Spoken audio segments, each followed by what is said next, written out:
Ma'am Metsi, ilang years na po ba kayong married? 38? 38 years. 38 years. Wow. Ano po ba ang kakaibang trait na nagustuhan nyo kay katangian ni Sec Benhur nung nililigawan niya kayo? Actually, kasi kaya ko lang sinagot yung kawawa kasi ang layo ng bahay namin, Cavite. Ganon. Eh, bumabiyahe siya mula Mandaluyong hanggang Cavite. Cavite City pa, ha? Ganun kalayo. Eh, kawawa na. Sagutin ko na nga to. Talagang A for effort. Yes. A for And effort. Kaya naman pala, sure, A for effort din po ang ibibigay nyo sa tanong na ito. Because top 7 answers ang hinahanap natin. Bukod sa fireman, magbigay ng trabahong nagtatapos sa man. Go. Will, Policeman. policeman. Alam nyo, ang ating policeman ay under kay Sec Benhur sa DILG. Nandyan ba ang policeman? Yes. Pero Ma'am Menchi, pwede niyo po makuha mas mataas. Bukod po sa fireman, magbigay ng trabaho nagtatapos sa man. Fisherman. Fisherman. Nandyan po ba ang fisherman? Alright. Pero mas mataas ka, Will. Pass or play, Will? Play. Ma'am, balik po muna tayo. Let's go, Will. Let's play round 2. Nag-iisip na. Bukod sa fireman, magbigay ng trabaho nagtatapos sa man. Doorman. Doorman. Wow. Sa hotel. Sa hotel, nagbubukas ng door. Bubukas ng door.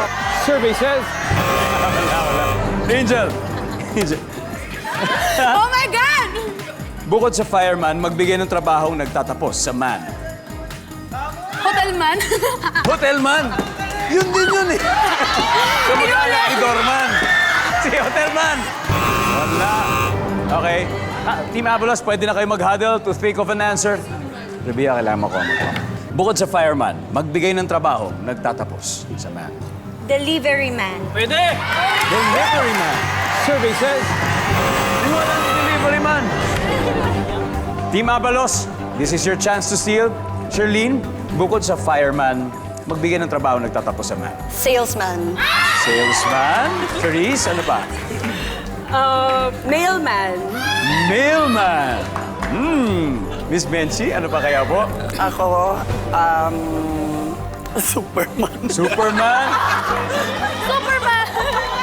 Check, sa inyo po ang final answer. Well, tingin ko- Bukod po sa fireman, magbigay ng trabaho po na nagtatapos sa man. Tingin ko, salesman. Salesman. Nandyan ba ang salesman? Alright. Ito, tignan natin ha. Number 7. Ha? Number 6. Businessman. Kailangan po eksakto talaga dahil yun ang lumabas sa survey. Number 4. Postman. Kung mailman, papasok yun. Number 3. Foreman sa construction. And ang ating top answer ay seaman. Seaman.